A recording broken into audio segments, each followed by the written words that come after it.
Wealth, yoga, wine. Welcome to my podcast. I'm Valerie Hale.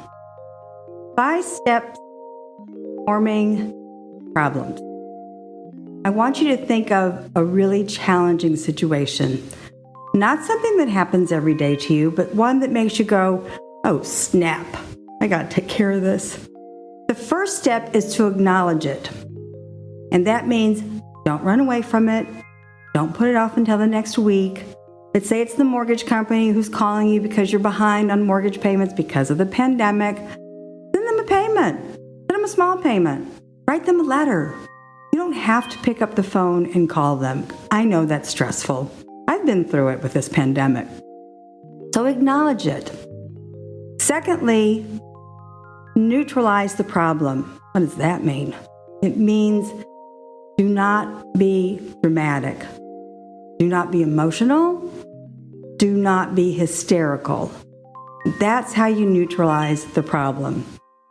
All of that is not going to help you have clarity and move forward in finding the solution. You want to control the outcome. Once you get emotionally involved in neutralizing a problem, you can't neutralize the problem. So don't get emotional. The third one, find the possible good. I know that is nigh impossible. An example that I'm going through, I own 40 acres and 3 houses in Hyde Park, New York. Everything's on the market to be sold, and we're pretty sure it's going to be sold this weekend. One of my tenants who lives in my house has decided, because of the pandemic, that she's not going to pay rent. Not going to sign her lease. Not going to do anything that a responsible tenant would do. She has the money to pay rent, but she has learned from this large nonprofit that helps Section 8 people, and there's nothing wrong with Section 8 people except for those who want to be victims, that she is going to embrace their concepts of not being responsible. She's made herself a victim. Now, what would be the good from this? Well, the good, I have invoked the laws of the universe, that they are manifesting these new owners who love the property so much that they are willing to take on the risk of dealing with this person. And that's what I believe is going to be the possible good. The possible good is by this weekend, my property will be in contract and I will never have to deal with these people again. I'm not going to focus on what she's trying to do to me. I'm not going to become a victim. Whatever she's trying to do, I simply won't let it control me. And that's how I'm invoking the possible good out of the situation. That I'm being tested by the laws of the universe, and they want to see one more time how I'm going to deal with an unruly tenant. Well, I'm giving it over to the universe. And I'm going to let them manifest the sale of my property because I am giddy with the belief that my property is going to be sold. And the good that's going to come out of this is she's going to have to work with somebody probably who's not as sweet and gentle as me. And the good is that the darn place is going to be sold by this weekend. The fourth step is activate the good. That is pretty much the same idea that I just enunciated.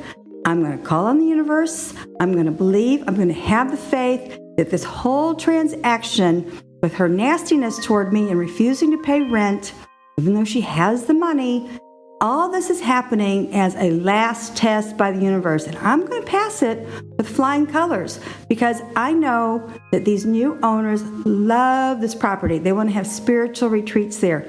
Now, how amazing is that? They're the perfect buyers. They're the perfect owners. And they're going to work their own magic in dealing with this nasty little person. That's how you activate the good. Use your imagination. Sometimes the good is not always going to be present immediately. Imagine the end result you want. That's how you activate the good. Remember that. Your imagination is your number one tool in every situation, even dealing with a crazy bank. See your end result that you want out of this. And lastly, this is tricky too, be calm and be grateful. The easiest way to become calm is to learn how to breathe deeply. I know that there's so many situations that we have experienced during the pandemic where we might wake up in the middle of the night. And Kundalini Yoga, which I have studied for over 26 years, has taught me a really wonderful breathing exercise that will calm you immediately, especially if you wake up in the middle of the night, have a bit of a panic attack over a tenant who won't pay rent. Any situation that's stressful. It's called left nostril breathing. You put either your thumb or your forefinger or your pointer finger on your right nostril, and you breathe in deeply only and exhale only through your left nostril. That's why it's called left nostril breathing. It activates one of the things in our brain, let's just say melatonin, so that you can go back to sleep or that you can relax and be calm. Mary Morrissey, while this doesn't have anything to do with Kundalini Yoga, she has also taught another breathing exercise that will help you not only be calm, but improve your clarity. When we're facing large problems, being clear in the actions that we want to take, how to respond, the best way is going to be through clarity. And this is an interesting breath. Think of a rectangle. You breathe in deeply through your nose down to your belly button to the count of 8. Count to 4. Exhale to the count of 8. Hold your breath again to the count of 4. So look at this as a triangle. You're going to breathe in through your nose and try to push it down to your stomach. So you breathe in to the count of 8, hold it to the count of 4, exhale through your nose, and then hold it again to the count of 4. This is going to bring calmness and clarity to you, and it's much easier to make decisions that way.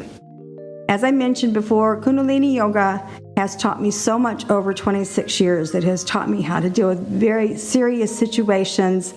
I just found out that one of my best friends has breast cancer, and I just sent Har Prakash an email and asked her what is the best Kriya for me to do every morning to help her get through this. And this is what Kundalini is about. Kundalini Yoga has science and technology, just like what Mary Morrissey teaches us and Bob Proctor and Price Pritchett.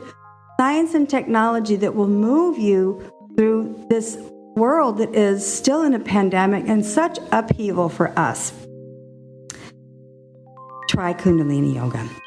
Wine. I want to make a correction from my last podcast because I said that I drink rosé every day, 365 days a year. That is so untrue. Number one, I don't drink every day.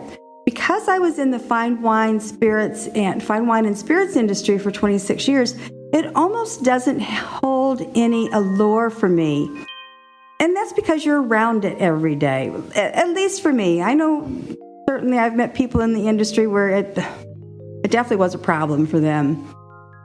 I do want to say, in relation to the wine and spirits world, we were going through some tariffs with the previous administration. I'm not getting into politics. However, those have been rescinded, and that was really good news for people who drink French wine like me because I'm a Francophile. That's very good news. Lastly, I want to suggest if you are open to trying new wines and you trust your wine store buyer, start looking into joining a wine club. There is a nice boutique wine store in St. Petersburg, Florida. Edith is the store owner. She has been in this wine industry, spirits industry for almost 40 years probably. Well, let me say, sorry, Edith, I'm not trying to make you older. About 30 some odd years. Her parents owned a store forever. And she was exposed to fine wine spirits from a young age. She has a really cool concept for her wine club. She has 2 tiers. One is at $50 and one is $100. And the benefit of this for people who want to experiment is she knows particular customers' tastes and price points. And she chooses 3 to 4 wines to go in each type of wine club. These choices are not really available to the regular public. Therefore, you have a feeling of elitism in a fun way because it's just wine. But it's nice to have somebody come to the store and be really thrilled with what you've chosen for your wine club. I strongly suggest that you try wine clubs in your area. It's a commitment. They usually want you to do 3 to 6 months, but it's fun for you because then you go in every week or 2 or a month to find out what your new wines are.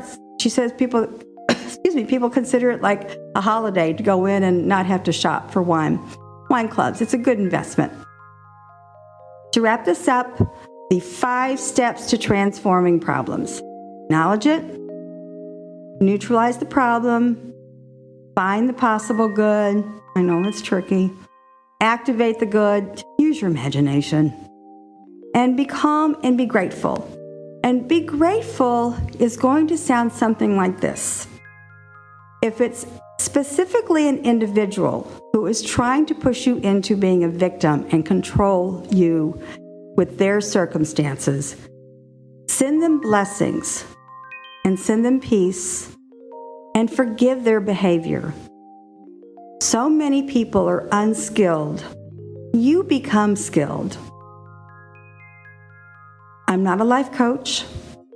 I'm not a consultant.